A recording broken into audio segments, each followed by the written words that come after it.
भगवान कृष्ण और बलदेव एक दूसरे को इशारा करते हुए कहा और फिर सखाओं को बोला कि ऐसा करो, तुम मथुरा के नगर के अंदर, बाजार के अंदर तुम भ्रमण करो, हमें कुछ विशेष काम है, शाम को हम एक जगह पर मिलेंगे। ऐसा कहते हुए कृष्ण और बलदेव उस स्थान पर पहुंच गए जहां पर भगवान शंकर का धनुष पड़ा था। पहले धनुष को देखा, उनको प्रणाम किया, फिर धनुष को भगवान कृष्ण ने अपने हाथ से उठाया और दूसरे हाथ से उसको डोरी को बांधने लगे, प्रत्यंचा को बांधने लगे तो धनुष वहीं पर टूट गया। जैसे ही धनुष के दो टुकड़े हुए तो भयंकर गर्जना हुई और उस भयंकर गर्जना से जितने भी सैनिक थे वो हाहाकार मच गए, भयभीत हो गए। कंस ने भी जब इस धनुष के टूटने की भयंकर गर्जना को सुना तो भयभीत हो गए और अब उनको ये लगने लगा कि अब मेरी मृत्यु निश्चित है। तुरंत कंस के सैनिक उस कृष्ण और बलदेव को मारने के लिए जैसे ही दौड़े, कृष्ण ने और बलराम ने टूटे हुए धनुष को अपने हाथ में लिया और उस धनुष को, टूटे हुए धनुष से जितने भी सैनिक थे उन सब का वध कर दिया, उन सबको मार दिया।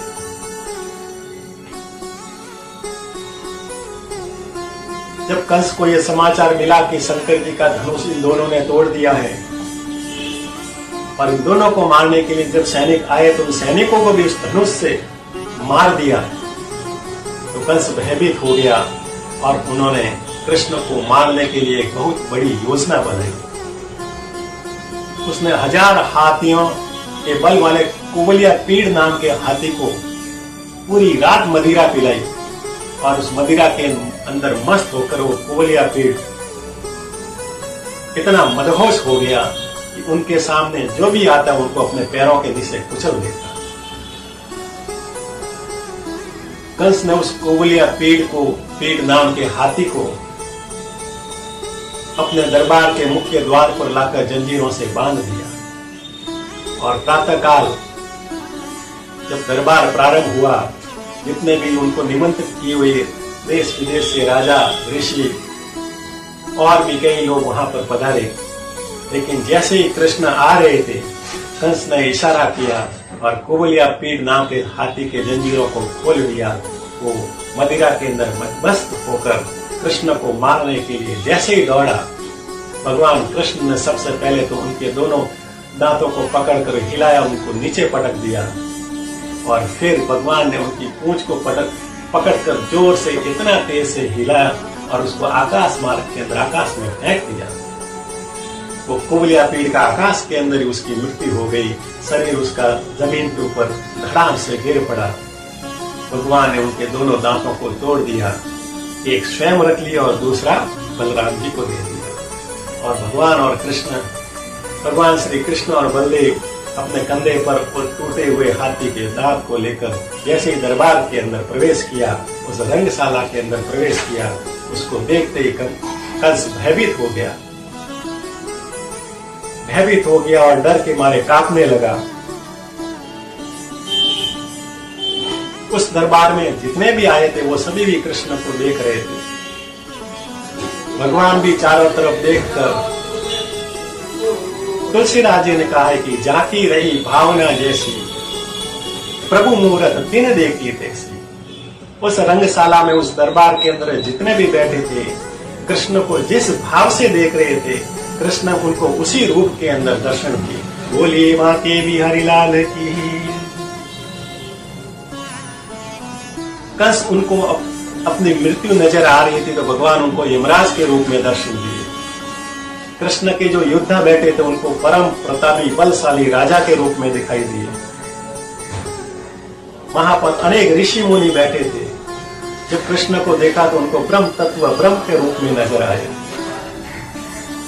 वहां पर स्त्रियां बैठी थी, जैसे ही स्त्रियों ने कृष्ण को देखा तो उनको मन के अंदर आ गया, ऐसा काम रूपी इतना सुंदर ऐसा मेरा पति हो जाए तो मैं भी आनंदित हो जाऊं। तो कृष्ण उनको अपने कामदेव रूपी पति के रूप में पुरुष नजर आ रहे। नंद बाबा ने देखा तो नंद बाबा को पुत्र के रूप में नजर आ रहे। कृष्ण के सखाओं ने देखा तुमको सखाओं के रूप में नजर आ रहे हैं।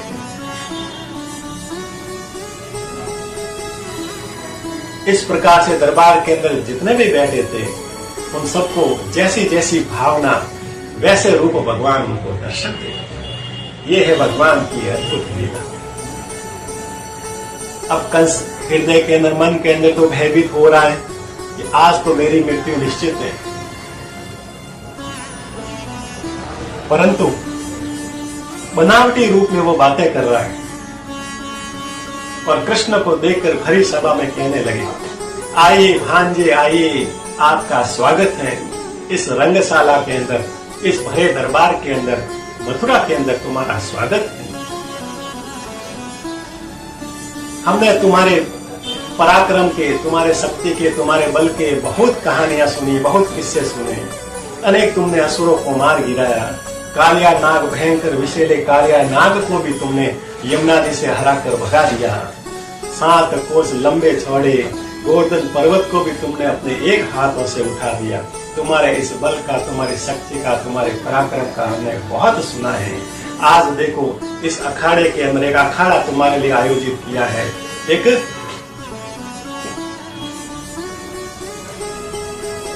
यहाँ पर आए हुए जितने भी देश विदेश से राजा भी ये देख लें कि इस अखाड़े के अंदर तुम हमारे 4 बड़े बड़े शक्तिशाली कुश्ती करने वाले मल योद्धा, उनके सामने तुम युद्ध करके तुम अपनी शक्ति का प्रदर्शन करो, ताकि हमारे देश विदेश से आए हुए राजा और मेहमान भी तुम्हारी इस शक्ति का, तुम्हारे इस पराक्रम का दर्शन कर सके। ऐसा कहा तो कृष्ण ने जब देखा कि 4 बड़े बड़े पहलवान चाणूर और मुष्टिक और शल और तोमल नाम के खड़े थे और भगवान कृष्ण को देखकर मुस्कुरा रहे। कृष्ण ने चाणूर और मुष्टिक को इशारा किया तो वो तुरंत अखाड़े के अंदर कूद पड़े। चाणूर और मुष्टिक को देखकर कृष्ण ने कहा कि तुम तो कितने वज्र के समान कठोर, पहाड़ के समान ताकतवर, बलशाली, और हम तो छोटे से बालक हैं। कुश्ती का नियम है कि कुश्ती में बराबरी वालों से, बराबरी वाले शक्ति वाले व्यक्तियों से ही लोग आपस के अंदर युद्ध करते हैं। तुम तो इतने शक्तिशाली और हम तो छोटे से बालक, हम युद्ध कैसे कर सकते हैं? तब चाणूर ने कहा, न बालो न किशोरत्वं बल छ बलिनां वरः लीलये तो हतो येन सहस्त्रविंशत् वभृत्। अरे तुम न बालक हो न किशोर हो, तुम तो बलवानों में भी बलवान, शक्तिवान और बलवानों के भी श्रेष्ठ बलवान हो। अभी अभी तुमने खेल खेल में कुवलिया पीड़ नाम के हजारों हाथियों के बल वाले को तुमने मार कर गिराया है, और आओ तुम मेरे से युद्ध करो। ऐसा कहा तो कृष्ण और बलदेव तुरंत उसी अखाड़े के अंदर कूद पड़े और चाणूर और मुष्टिक को पहले तो अपने मुष्टिका लातों से दे मारे, फिर उठा उठा कर उसको पटक करे और पटक पटक कर उस सबको मार दिया। बोलिए बांके बिहारी लाल है। फिर सल और तोमल नाम के पहलवानों को भेजा, उनको भी दोनों ने, भगवान कृष्ण और बलदेव ने उनको पहले तो उठा उठा कर नीचे पटका, अपनी छाती के अंदर इतने जोर से प्रहार किए, इतनी मुष्टिका की, उनकी वहीं पर प्राण के रूप उड़ गए। कंस ने देखा कि ये 4 बड़े बड़े पहलवानों को भी इसने मार दिया है, अब मेरी मृत्यु निश्चित है, तो वो पागल हो गया, पागलों की तरह चिल्लाने लगा। उसकी बुद्धि काम नहीं कर रही थी और जोर जोर से अपने सिंहासन से बैठकर चिल्लाने लगा कि पकड़ो पकड़ो, इन दोनों पकड़ो, ये शत्रु है, इन दोनों को पकड़कर मार दो। ये जो नंद बाबा ने इनका पालन पोषण किया उसको भी मार दो, इन सखाओं ने इनका साथ दिया है, गोपियों ने इनका साथ दिया है, इनको भी मार दो, इस वसुदेव और देवकी को भी मार दो। ऐसा जब कहा तब भगवान ने कहा कि बस बहुत हो गया, तुमने अब वो समस्त मर्यादा पार कर ली है, अब मुझे तुम्हें मारने के अंदर कोई संकोच नहीं होगा। ऐसा कहते हुए भगवान उस पर दौड़ पड़े जहां पर कंस सिंहासन पर बैठा था। भगवान ने उनके कनपटी पर जोर से जब मुष्टिका का प्रहार किया, वहां से जो मुकुट था वो नीचे गिर गया। फिर भगवान ने कंस के केशों को पकड़ा और उठाकर उसको दे मार रहे हैं। जब 3 और 4 और 5 और 6 और 7 बार पटक कर जब मारा, तब कंस ने कहा कि भांजे मेरे केसों को छोड़ दो, मुझे दर्द हो रहा है। भगवान ने कहा अच्छा तुमको दर्द हो रहा है? जब तुमने भी मेरी माँ देवकी के केस को पकड़कर उसको मारने के लिए जब तुम किया था, तो मेरी माँ को भी कितना दर्द हुआ। ऐसा कहते हुए उनकी छाती पर बैठ गए और जोर जोर से उसकी छाती पर जब मुष्टिका का प्रहार किया, उनके मुख से रक्त बहने लगा और कंस की वहीं पर मृत्यु हो गई। बोलिए कृष्णचंद्र भगवान की।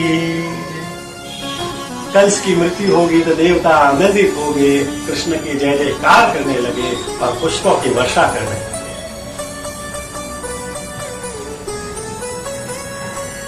कंस का मरने के बाद कंस के साथ जो देने वाले जितने भी योद्धा थे, उनको भी अक्रूर जी उनकी सेना और गोप जितने भी गोप आए थे, उन्होंने सबको मार दिया और जो डर के मारे आधे से ऊपर तो भाग गए।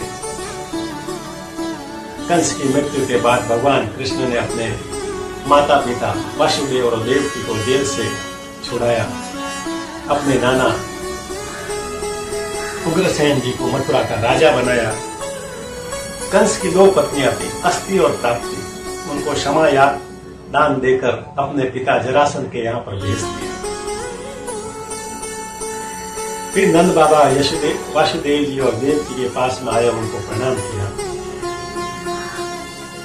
नंद बाबा का हृदय बड़ा दुखी था। एक आंख से खुशी की और दूसरे आंखों से दुख के अश्रु बह रहे। दुख के इसलिए क्योंकि कृष्ण अब सदा सदा के लिए वृंदावन छोड़कर मथुरा में रहेगा। उनके छोड़ने का उनको दुख और खुशी इस बात की वसुदेव जी को धन्यवाद दिया कि मेरे जीवन में कभी पुत्र की प्राप्ति नहीं हुई, पर आपने मुझे 11 वर्ष तक अपने पुत्र को मुझे देकर पुत्र प्राप्ति का जो आनंद प्रदान किया है, मैं आपको ये ऋण जीवन भर नहीं भूलूंगा। अब नंद बाबा और वृंदावन के वासी वहां से जाने के लिए राजी नहीं हुए, पर कृष्ण ने उनको बड़े प्रेम से समझाया और समझाने के बाद उनको विदा किया।